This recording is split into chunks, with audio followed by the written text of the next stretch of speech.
Hello everybody, it's Hana Gray here, founder and CEO of the Office Management Group, and I'm going to take you through another session today on what is an office manager. We did one a little while ago, well a couple of years ago now actually, on what is office management, and that was a live webinar that we shared with members of our online platform, the Office Management Portal. And if you're not a member of that platform yet, I really encourage you to join it. It's free and there is so many resources on there, www.theofficemanagementportal.com. Anyway, back to today. It inspired me because of how popular that has been to create some more series for you, and today, as I said, we're going to focus on what is an office manager. Now, the role of an office manager has grown in popularity over the years, and there's some stats on this which are quite staggering when you look at the growth from a number of years ago on LinkedIn to now. And these professions are given new responsibilities at a moment's notice. The role evolves and changes constantly, and with thanks to COVID and this whole new way of working that we're all still getting used to, it is shifting again. This session we're going to cover what being an office manager is and what it means for your business, and how the role of the office manager has evolved and is continuing to do so. So what is office management? Well, according to Wikipedia, office management is a profession involving the design, implementation, evaluation and maintenance of the process of work within an office or other organisation in order to sustain and improve efficiency and productivity. And they go on to say that office management is thus an overall part of the administration of a business, and since the elements of management are forecasting and planning, organising, command, control and coordination, the office is a part of the total management function, and therefore as is the office manager. It's quite a long-winded way of explaining what an office manager is or what office management is. I have made it slightly more succinct, and I detail it as office managers are responsible for ensuring a healthy, safe and effective working environment with minimum disruption for all staff, clients and contractors.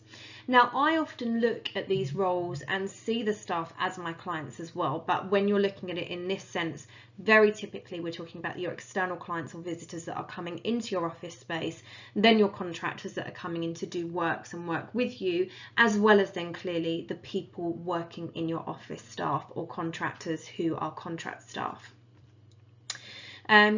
This tend to the people and they will tend to the business quote by John Maxwell. You have probably seen this before, and it's often a quote used for people in senior management positions, and it is spot on relevant here for office managers. And the reason I say that is because we very much are part of this tending to the business in our roles. We tend to every level of business. We interact with every level of employee, either virtually or face-to-face, every single day. And as office cultures around the world continue to expand and shift, the significance of our roles as office managers will continue to increase. So what is the main difference to facilities management? We're often asked this. Now, to me, a facilities manager typically and traditionally is someone who is looking after the hard and soft services within a building. So they would normally look after a tenanted building and kind of the box element of that as I call it. So they would work either on behalf of the building manager or the landlord, looking after those hard and soft services, for example, the air conditioning, cleaning, security, waste management, the mechanical and electrical pieces within that building, and perhaps, you know, reception, security, staff and systems and so on as part of that as well. What's happened is that over the years, people have begun to call office managers who sit within tenanted parts of those buildings, i.e. working directly for the business within those buildings, as facilities managers. And that works where you have a much bigger role and you are pretty much just dealing with facilities. However, in most roles, when you are looking after facilities and then HR, accounts, you know, payroll, all sorts of things, contracts, procurement, event management, culture, well-being, health and safety, there is much more to your role, I believe, than being facilities manager. They do though, and as I say here, the two are very often blended and mean one in the same thing in most workplaces. But to me, if you're looking at them traditionally, that is the split. Office manager has a much wider range of responsibilities compared to the typical facilities manager role, as I say, because they're doing all these extra things for the business and then some. Yeah, facilities managers may also look at additional areas or look after. And what is the difference to assistant roles? Because again, so many people are in hybrid positions where they're both an executive assistant and an office manager, or a PA office manager, or team assistant office manager. And so many people, when I speak to them about their office management roles, whether they are in a hybrid position or purely office management, say that people tend to just shoebox them into an assistant role. Oh, okay, so you're an assistant then, when they don't understand what it is that an office manager does. Office management to me is far less structured and more about seeking out what to do, and a lot about having broader duties which are not often fed down to you in terms of what you actually need to do day to day in your roles. Whereas typically a traditional assistant role is fairly structured in terms of duties, for example, diary management, travel bookings, minute taking, personal arrangements like going to collect dry cleaning and looking after many houses in various different places around the world, meeting coordination, and much more.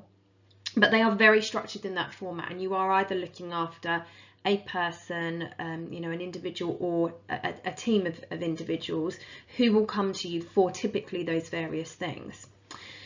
Whereas, as I say, the office management role is less structured, and it is much more about being strategic, being proactive, and seeking out and understanding what it is that needs to be done, because there's not really going to be many people above you or around you directing you other than the day-to-day things that you can see and feel because they're obvious, like, you know, the coffee has run out, or we need more stationery, or, you know, there's no milk in the fridge, and so on and so forth. So there is, to me, a real difference, and I think the two are often blended and wrapped up as administrative roles, whereas I see them both separate to what a typical administrative role is.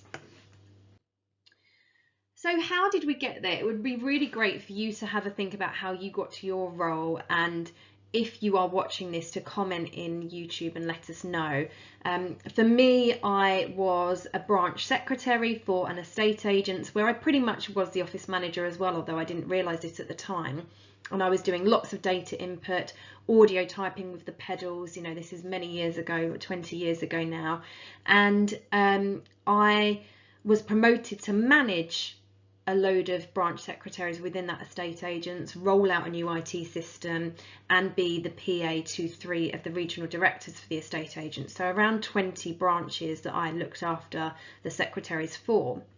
I then went into London and for the first time saw a true office manager in a bigger business in ING real estate, and I thought I really liked the look of that job. So I got involved in an office move, so the project involvement in the sort of pink colour here, and then got a job at JP Morgan working in the office management team, and sure enough, within a couple of months of being there, I was promoted to be an office manager. So that was my route, and it was, I suppose, intentionally sought that I would get into office management. However, it was a sort of falling into it kind of thing, because my original career trajectory was to be a PA for somebody like Victoria Beckham. That's what I aspired to be, a celebrity PA, which I'm actually quite glad that I'm not now. And yes, I did a legal secretarial diploma and, you know, got experience in London in law firms. But yeah, I saw the office management role and I fell in love with it, and I never looked back after that. So tell me what your typical route is. We normally see it sits under one of these kind of areas. And I did mention that there are some interesting facts around the growth of this role. So employment of the administrative services profession and facilities managers is projected to grow 9% from 2020 to 2030. And this is about the same sort of growth and average for a number of occupations. But I find it really interesting because so many people at the start of the pandemic were saying, oh, it's the end of the office, and office managers were getting in touch with me saying, am I going to lose my job, and so on and so forth. But actually the opposite has happened. And in fact, there are about just under 30,000 openings for administrative services and facilities managers projected year on year on average over the decade. And here's another fact. So in 2017, there were 178,000 office managers on LinkedIn in the UK, and now there are over 345,000. And LinkedIn's a little bit dodgy with some of these figures, I have to point out, because I think it changes depending on what they've written. So we did a search on this for the title office manager, but that does give you a generic idea, a general idea on how this role has actually grown, and hence why I say the significance of it is being recognised as being much more important, much more part of the core of the businesses that they support. So this slide here I like to share because so many people have different titles. As I was saying, a lot of us are called facilities managers when we're actually office managers traditionally, in my view, as I say. So things like Director of First Impressions I've seen, Workplace Manager, Head of Workplace, Centre Managers, where you're going to have a little bit more of a sales-led role in here because you are working for like a flexible office or serviced office space where you will need to make sure that that space is being occupied. Operations Manager, I've certainly had that one a few times in my career. Administrator, Coordinator, Chief Happiness Officer, I like that one. Is that just on culture and wellbeing, or is that on the whole office? We've seen it on both. And you've got things like Head of People and Culture, and Office also seen Head of Office, Head of People, Head of Culture, etc. Does it really matter? To me, no. Being in these roles is so much about the job and what you get from it. And I think in every job that you take in your career. So what is in a name, as Juliet of the Romeo kind said? I don't think it matters. I think what matters is you and your satisfaction within your job. So what exactly does being an office manager mean for your business? Well, we're going to have a look at that now. As one person said it when I was doing an interview for or recruiting for them to replace their office manager, they had said that their office manager to them is integral to the success of the business, and they couldn't quite literally do it without them. And I love the fact that they recognise that, and they recognise that the office manager really does sit at the heart, and as I say, is integral to that business. Because as I mentioned on one of the first few slides there, to me, the office manager is so much about creating that safe, healthy, working, operating environment that motivates people to do their job without having the coffee that tastes good and is working and is seamless, and without having the lights on and the air conditioning working and all the things that to me are, you know, sometimes not seen by people in our businesses, as well as then the far more strategic pieces that we get involved in. The budget planning, the business continuity, the culture, the events, the health and safety elements, the day-to-day, just getting out there and saying hi to people. We are part of that beating heart. We are part of that moving ship, and we're very much at the front of it for these businesses. So when we start thinking about, and as I said already, we touch every layer of the business, it's important to give some consideration to who our stakeholders are. Stakeholders can be both organisations and people, but ultimately we communicate with people, and we want to ensure that we are aware of who our stakeholders are. So here's a small sketch that demonstrates internal and external stakeholders that you may deal with. Most internals, I'd imagine you deal with all of them, perhaps not so much the board and shareholders, but I know that a lot of office managers indirectly have contact with them through the MD, CEO or their line manager. And then externally, well, we do impact the community, whether they are directly coming into our business or not. Influencers may or may not impact our business and therefore our jobs and what we do. Competitors, the same kind of thing, because it might steer the organisation in a different direction that then can impact our roles. But certainly the last two in the external piece of suppliers and service providers and clients and customers, we have an impact on those, particularly if you have a reception area and you're either in a dual role where you are the receptionist or you manage that receptionist and that reception area. You will have an impact and they will be your stakeholders. So take a moment to sketch out the titles and the departments of who your stakeholders are internally and externally, and you can use something similar to this, you know, human resources, sales, marketing, finance, compliance, legal, the CEO, your direct line manager, the individual staff, you know, the first aiders and fire marshals where they've got specific responsibilities and so on. And it's a really interesting thing to do to then give that some consideration as to how you deal and communicate with those stakeholders at different levels and whether you're getting that right and you're managing those stakeholder relationships well. So now we're just going to have a quick look at the areas of responsibility, because this is all about what an office manager is. This was taken from a survey we did of 110 office managers back in June 2017 to show all the different areas of responsibility that office managers typically have. And now in 2021, we've got this new survey here, and hopefully this slide will play. If not, I'll just play it quickly here for you. But this shows just how much that breadth of responsibility has grown. Health and safety, print management, cleaning, culture, marketing, event management, recruitment, waste management, corporate social responsibility, DSE assessments, business and operational excellence, reception, IT support, catering, meeting room management. There is so much to it that I think it's really important to highlight the difference from one slide to another and how they have grown. So what exactly does it mean for your business? Well, to me, an awful lot. You are quite literally charged with ensuring the success of your business. You are part of that moving ship and steering it in the direction that it needs to go. You're doing this by creating an environment that works well in order to motivate, engage and enthuse people to do their job. And that's both a physical environment but also a non-physical one, the feeling that people get when they're in your physical environment, when they're working remotely from home, and that community feel that's created. You know, one of the most important things I think to do in our office management roles is to be engaging and is to be visible, and whether that is virtually or in the office by doing things like housekeeping checks and doing things like DSE, so desk assessments, to make sure that people are comfortable at their desk and they know how to set themselves up correctly, because those things can make such a huge difference. Without all of that, where would they be? They wouldn't have a good place to work. And you can very quickly tell when you go into offices the difference between a good office manager and the difference between one who is perhaps struggling. And often they're struggling because there has been a lack of support and training for these roles and understanding of them for many years, and we're trying to change the landscape on all of that.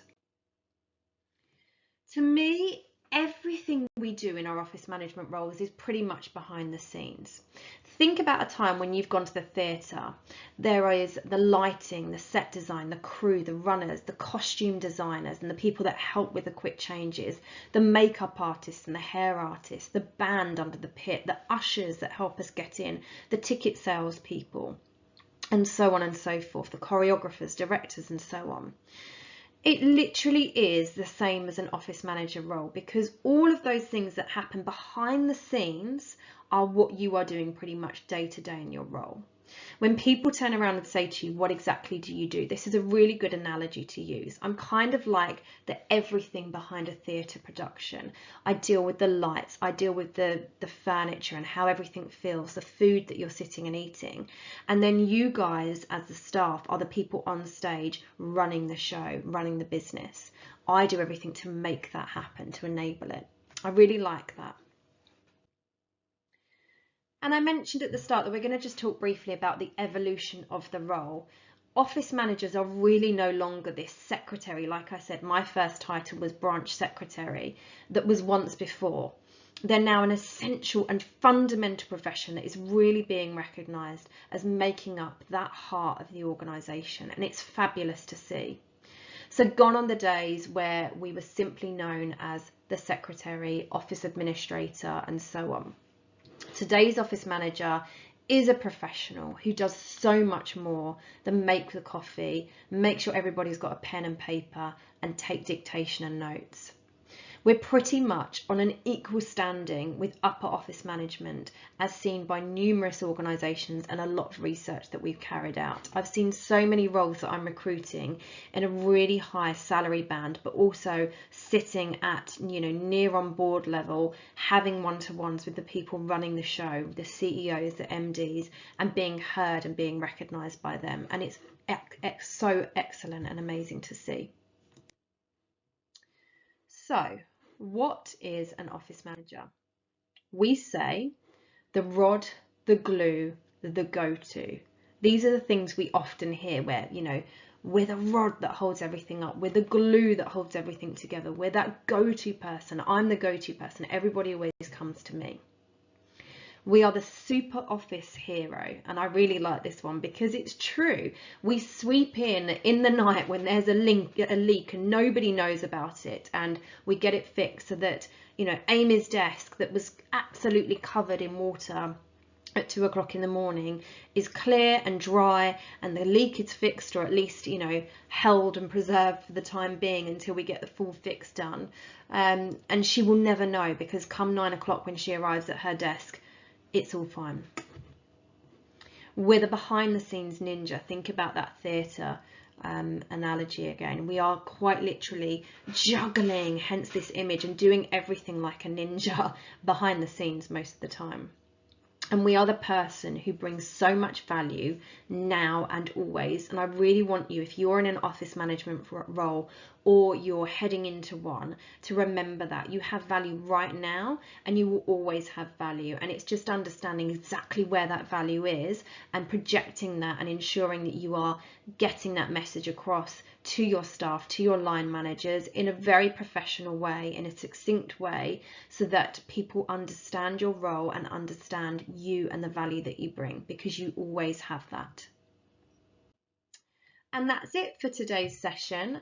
If you have any questions, I'd love for you to reach out. You can email me directly, hannah@theofficemanagementgroup.com, or visit our website, theofficemanagementgroup.com, where we've got all sorts of resources. You can sign up to our newsletter on there to grab a free template. We've got theofficemanagementportal.com as well, which is our membership platform, and we'd love for you to be a part of that. We've got a wonderful community. We do events here in London as well as part of that, but we also share loads of blogs and advice and all sorts of information on there, so feel free to get in touch, and of course add any comments to this video that you'd like and ask any questions, and I'll do my best to help answer those.